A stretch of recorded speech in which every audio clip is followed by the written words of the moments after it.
Hola de nuevo. Bien, pues continuando con la temática de los sofistas que proponemos para luego entender bien desde dónde y contra qué está hablando Platón, vamos a ver cómo se nos lubrifica todas las dificultades y todas las extrañezas que podemos sentir a la hora de escuchar los planteamientos platónicos. Se nos van a hacer mucho más fáciles de entender teniendo en cuenta siempre estos sofistas frente a los cuales polemizaban, disputaban y oponían pensamiento y propuestas, ¿no? Tanto propuestas políticas como toda la fundamentación que hacía falta para lograr que estas propuestas políticas tuvieran un sentido y estuvieran de alguna manera enraizadas con las expectativas que podíamos tener en el ámbito del conocimiento, de la realidad, del ser, de la estética, incluso de nuestros modos de percibir, del concepto de verdad que pudiéramos también manejar, cómo desde ahí se haría posible pensar en la posibilidad, en la realización de estas propuestas políticas. Bueno, justamente hablando de una cuestión más cercana al ámbito de la filosofía moral y de la realidad humana, ¿no? De la comprensión de la realidad humana, sobre todo en sociedad, vamos a recordar un descubrimiento muy importante de los sofistas que tiene que ver con el carácter construido, conceptual, con el carácter sobre todo socialmente impuesto y por tanto no natural, no correspondiente con ningún dictado divino de la norma, de las normas, de aquello que concebimos como lo moral, lo bien visto, lo adecuado en el momento del comportamiento con nosotros mismos y sobre todo del comportamiento en comunidad, en colectividad. Los sofistas entonces, con este descubrimiento, es con el que para mi modo de ver al menos entran de lleno en el ámbito de la filosofía y son más que dignos de tener en cuenta en una historia que queramos hacer de la misma o del pensamiento occidental o de la aparición de la filosofía en la antigüedad griega y que explique de algún modo, bueno, pues las diferentes visiones que manejamos al menos desde Occidente. Este descubrimiento de cómo la moral es siempre una cultura moral y no, como decíamos, unos preceptos naturalmente impuestos, ni desde la genética, que no se conocía de aquella, pero ni tampoco desde la biología o desde cualquier otra determinación de nuestros cuerpos. Como sabemos, sea que mintamos, sea que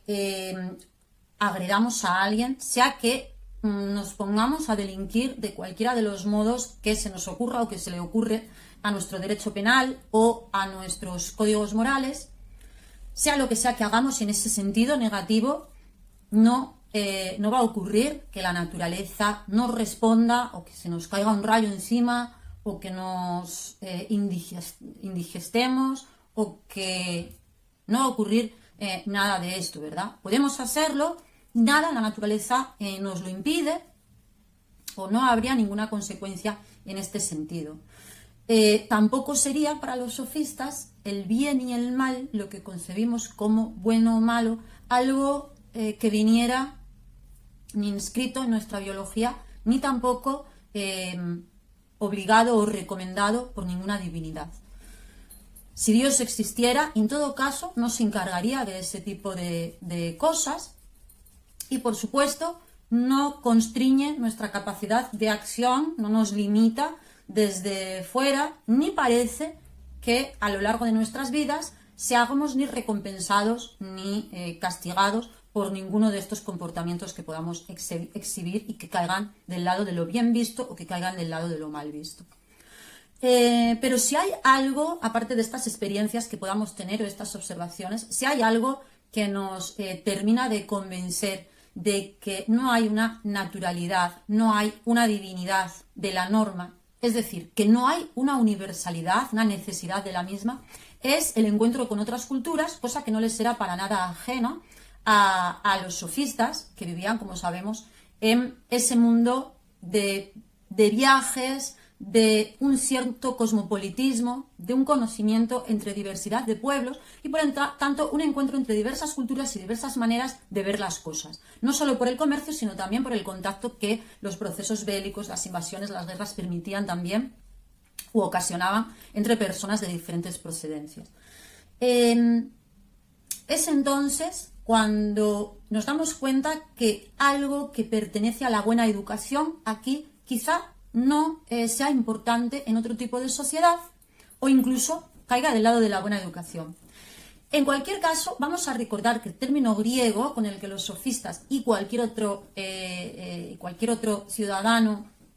de Atenas de esos momentos, como pudieran ser Sócrates y Platón, el término con el que mencionaban la norma o se referían a ese conjunto de códigos morales era nomos. La palabra nomos se traduce habitualmente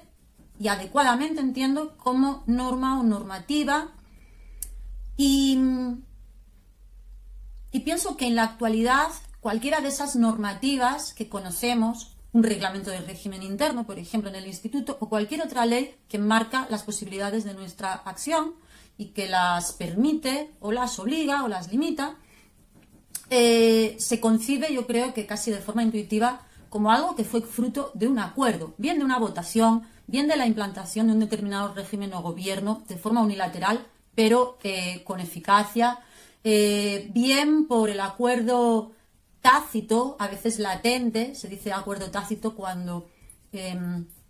no ha sido un acuerdo activamente tomado por las diferentes personas que componen una sociedad, pero en la medida que no se rebelan contra esa normativa o contra ese acuerdo que quizás sea más antiguo que esas mismas personas, o en el que quizá, como decimos, no participaran activamente, pero en la medida en que no se rebelan contra ese código, contra esa normativa, o que no se manifiestan, al menos de alguna manera, queriendo evidenciar su injusticia o su inaplicabilidad, o lo que fuera, se dice que hay un acuerdo tácito. Bueno, ese nomos, aunque se traduce como norma, sabemos que la traducción al castellano o a cualquier otro idioma siempre añade una dificultad o pierde algún matiz. Por eso que vamos a dar no solo la traducción, no solo la palabra, sino también vamos un poco a ver qué tres grandes aspectos recogía la palabra nomos en la Grecia antigua y, por tanto, cómo se concebía todo asunto relativo a la moral o relativo a la educación o el civismo político o las maneras del buen ciudadano en Grecia. Estos tres aspectos son los siguientes, teniendo siempre en cuenta que son aspectos relativos a una comunidad particular, a una sociedad concreta, que puede abarcar un determinado territorio más o menos amplio y una época también delimitada. Tenemos por un lado lo que son los usos y las costumbres de esa sociedad o en esa comunidad, que se van imitando a lo largo de las generaciones o que se van repitiendo sin que reciban en un periodo de tiempo determinado demasiada variación. Y esos usos y costumbres no están escritos en ninguna parte, no resultan de un acuerdo manifiesto, sino que parecen caer del lado de los acuerdos tácitos o de la simple inercia de los comportamientos sociales. Los usos y costumbres, como digo, no están tipificados, no están escritos en ningún lugar, no hay tampoco necesariamente un código que castigue las conductas en contra de esos usos y costumbres, pero sí va a afectar de forma muy fuerte en cómo somos recibidos por esa comunidad, en cómo somos aceptados o no. Y por tanto, aunque no sean de obligado cumplimiento, vamos a sentir una inclinación a cumplirlos, a obedecerlos, a veces pareciéndonos tan naturales que ni siquiera presentan un dilema o ni siquiera nos exigen de una reflexión para llevar a cabo estas conductas. Por ejemplo, nos levantamos para ir al instituto, para ir al trabajo, y no nos paramos a reflexionar, a dirimir si nos conviene ponernos ropa o cuántas partes de nuestro cuerpo es conveniente cubrir, sino que nos levantamos y casi como una segunda naturaleza o como un instinto artificial creado, pero que no nos damos cuenta de esa artificialidad en muchas ocasiones, nos vestimos sin pensar más y como si fuera lo más natural del mundo. ¿Por qué? Porque es la costumbre de ese lugar, y también nos cubriremos tantas partes del cuerpo como indique la costumbre. De ahí que, por ejemplo, la ropa, el hábito de determinadas sociedades, tribales o modernas, da lo mismo porque también cambian entre sí, nos puede parecer excesivamente provocativo, pues cuando a lo mejor simplemente ocurre que esas partes del cuerpo, como puedan ser los senos, el pecho u otras, no son consideradas en esas sociedades como obscenas o como sexuales, o sí son consideradas sexuales, pero no por ello reprimibles o disimulables, según las concepciones que se tengan en cada lugar también de la sexualidad, ¿no? Otras sociedades nos van a resultar, en cuanto a su hábito de ropa, de vestido, a lo mejor no impúdicas, pero sí atrevidas, y tiene que ver también con aspectos tanto religiosos, políticos, como sobre todo con aspectos quizá más antiguos, que tienen que ver incluso con la geografía, con el clima del lugar y con los símbolos, con la simbólica, con las significaciones que le damos a diferentes partes del cuerpo. Y de ahí que una mezcla entre la geografía, entre lo que es la preservación de la salud, la concepción de la higiene, pero también y en gran parte de estos aspectos simbólicos significativos con los que asociamos esas partes del cuerpo, va a resultar que quizá algunas sociedades nos parecen más atrevidas y otras nos parecen demasiado, ¿cómo vamos a decir? Preservadas o demasiado tímidas o directamente sociedades en las que la ropa cubre muchas más partes del cuerpo que en la nuestra, y pudiera ser la boca, pudiera ser la nariz, ambas cosas, o incluso los ojos, partes del cuerpo, todo el cuerpo. Y entonces, a partir de esos cambios que ocurren no solo a lo largo de las épocas, sino de una forma más constante en diferentes territorios, pero no solo en los territorios, sino también en grupos que tienen que ver con lo profesional, o con la religiosidad, o con otro tipo de circunstancias que les hacen sentirse parte de un mismo grupo o de una misma comunidad. Bueno, la economía pudiera ser también, la procedencia, lo que fuera. Vale, pues los usos y costumbres sería uno de los ámbitos que van a contribuir a enseñarnos cuál es la norma, cuáles son los códigos, cuáles son las expectativas que la mayor parte de personas de esta comunidad van a tener cuando nos ven aparecer o cuando nos invitan a una u otra reunión, a uno u otro ritual. Tenemos que darnos cuenta incluso que estos usos y costumbres nos obligan en cierto modo a tal punto que hoy día siguen considerándose fuente de derecho. Es decir, que cuando existe una laguna en las legislaciones o en las normas escritas, pues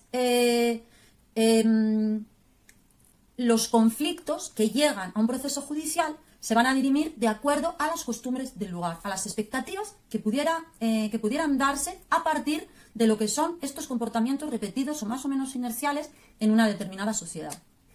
Otro de los grandes ámbitos en los que se nos aproxima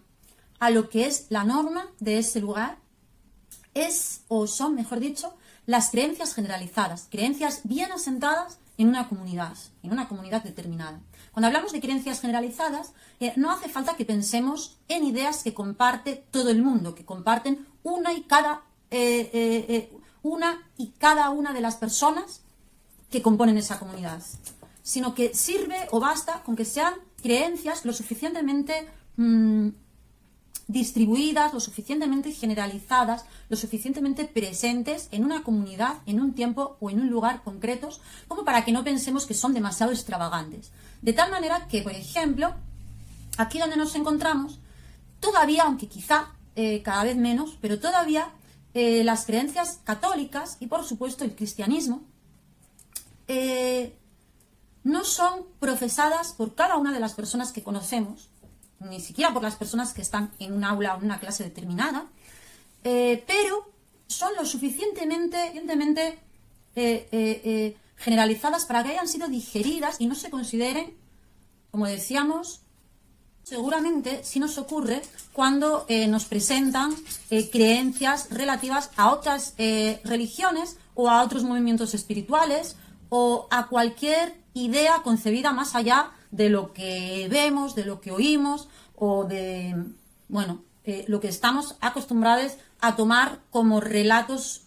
familiares, ¿no? Con los que estamos familiarizados. Y por último, el tercer gran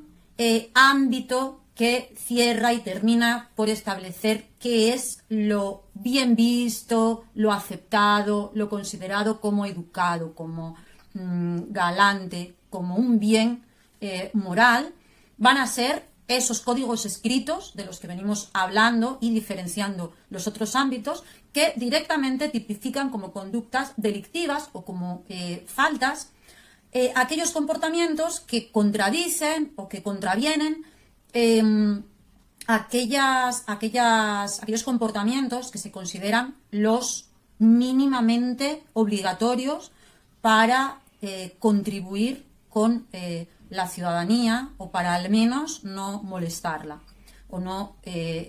desarmarla, no deshacerla, no disolverla.